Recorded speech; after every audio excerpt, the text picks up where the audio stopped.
nessas escolas. Certo. E como trabalha com essa formação dos professores? Que, como tu disse, como a gente começou falando aqui, os professores não são da mesma idade dos alunos, eles já têm um pouco mais de dificuldade em usar essas plataformas. Como trabalha com isso?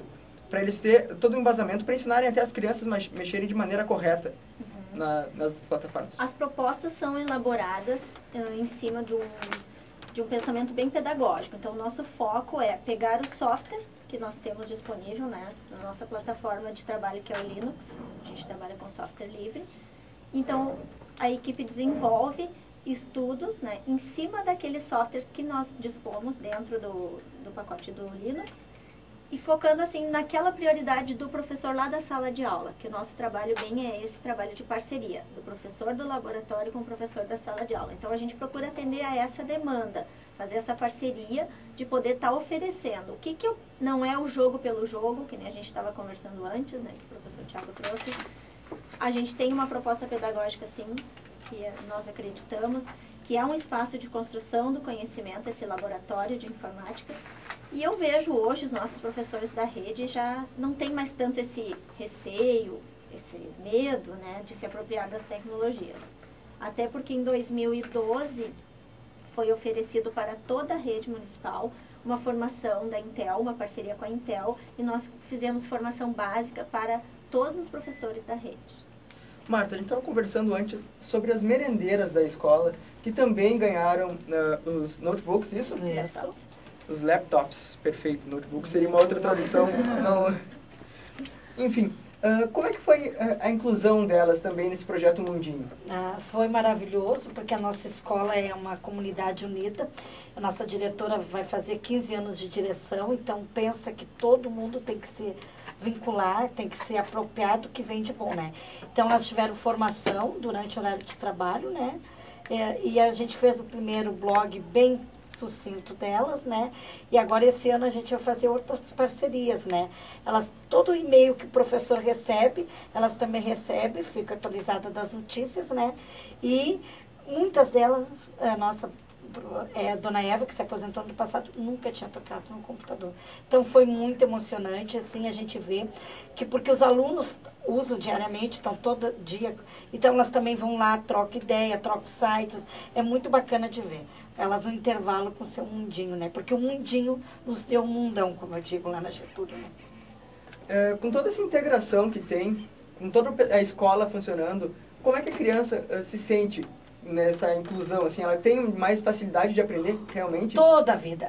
As crianças lá da faixa etária 5 não podem levar o mundinho para casa, porque o programa é de 1ª a 9ª série, né?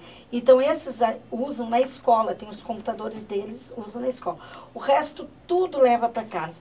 Quando chegou para nós, foi em agosto para os alunos, chegou dia 10 de agosto de 2011. Não, 11, E o que aconteceu? A gente percebeu que o professor meio que se apavorou, que nós estávamos lidando com a máquina desde março, né? E a sala de aula se transformou num ambiente mais colaborativo. Então, o que aconteceu? A gente formou os monitores. Eu tenho 40 monitores, turno contrário de aula, que auxiliam os professores. E o que a gente percebe é que a criança domina e sente prazer em auxiliar o adulto, né? Então, o professor e o aluno se tornam mais parceiros. Como ficou realmente essa experiência, então, dentro da sala de aula? Como a gente pode definir isso? Eu vou te dizer assim, ficou colaborativa. Eu acho que a aprendizagem tornou-se mais encantada, mais prazerosa, né? Temos ainda uma discussão das redes sociais, que ainda a gente se discute do uso das redes sociais, porque como é a geração que tu diz, eles fazem 5 coisas ao mesmo tempo, né? Então, assim, ficou, como é que eu posso explicar, mais interativa a aprendizagem, mais participativa. E o aluno se tornou tem mais autonomia. Ele é criador, ele cria, ele traz estratégias, né? Então, eu acho que nós tivemos um ganho na aprendizagem deles. Professor Thiago, o senhor acaba não lidando com os alunos de ensino médio, ensino fundamental, mas lida com os universitários. Eles também acabam tendo um pouco mais de aprendizado, o que ficou aquele déficit que acaba ficando do ensino médio e ensino fundamental para construir essas plataformas? Não, evidentemente que quando a gente fala de nativos digitais, ou seja, todo mundo que nasceu lá pelos anos 90, né, a gente vê uma lógica de raciocínio diferente. Eu não vim dessa época, apesar de trabalhar com tecnologia, e para minha forma de pensar, né, assim como de todos da minha geração e os que vieram antes, é custoso mudar o raciocínio para um raciocínio não linear. O que se observa dos alunos hoje é que eles não raciocinam, por exemplo, como a gente lê um livro, primeira página, segunda página, terceira página. Eles raciocinam com o mesmo processo de pensamento que a gente observa na internet, por exemplo. Ele pega um conceito, ele pula para outro conceito, depois ele vai lá adiante e retorna. Né? Ele funciona de forma não linear o tempo todo. Isso ocorre tanto nos alunos de curso superior hoje, quanto nos alunos de ensino médio, porque é natural, a média de idade é entre 20 anos no curso superior, né? Então eles já vieram desse raciocínio. E eles têm uma intimidade com tecnologia muito grande. Coisas que para nós, às vezes, a gente tem que parar, pensar e organizar para ver como vai fazer isso, para eles é natural. Isso acontece naturalmente. Né? E isso a gente observa, como a professora colocou aqui, a questão das redes sociais.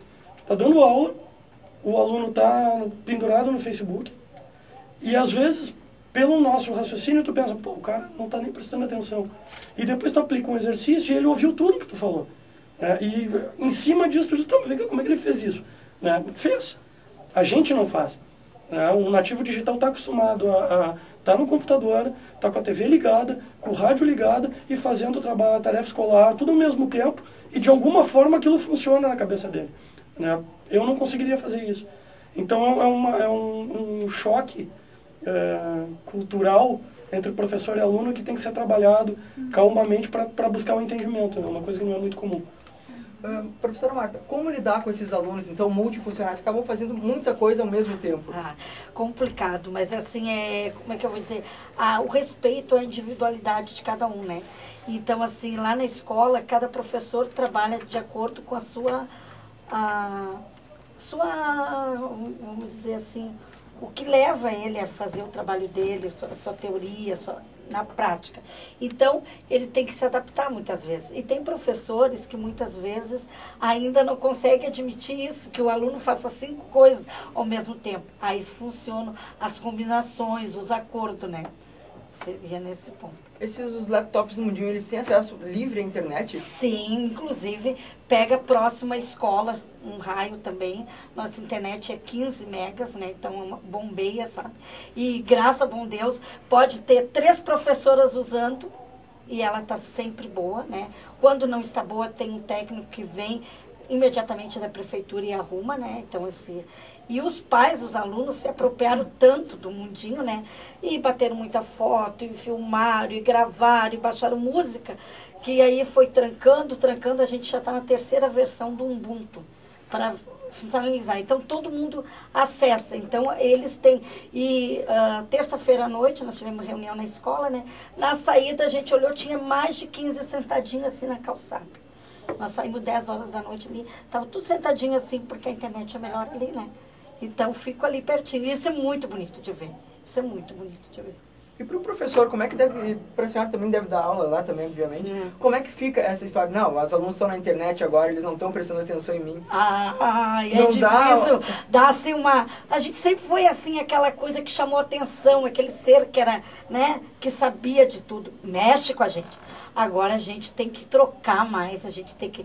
E claro que a gente gosta de ganhar toda a atenção pra gente, a gente daquela... Olha pra mim quando eu tô falando. Com o professor Google.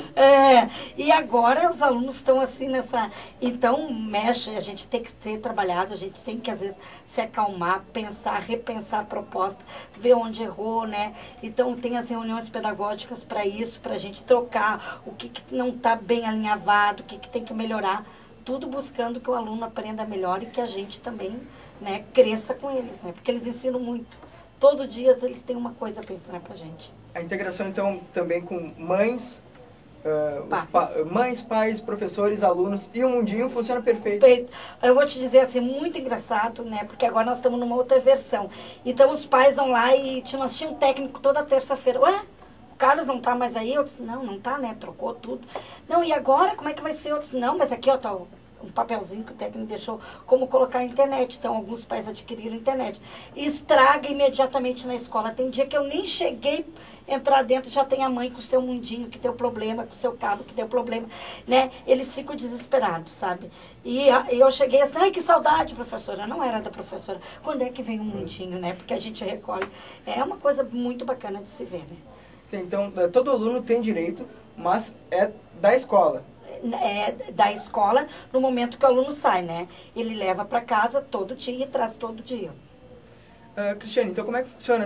É da escola, o aluno leva para casa, e se acontecer alguma coisa, por exemplo, estragar, a gente sabe que aparelhos eletrônicos estragam. Sim. Como funciona quando estraga essas coisas?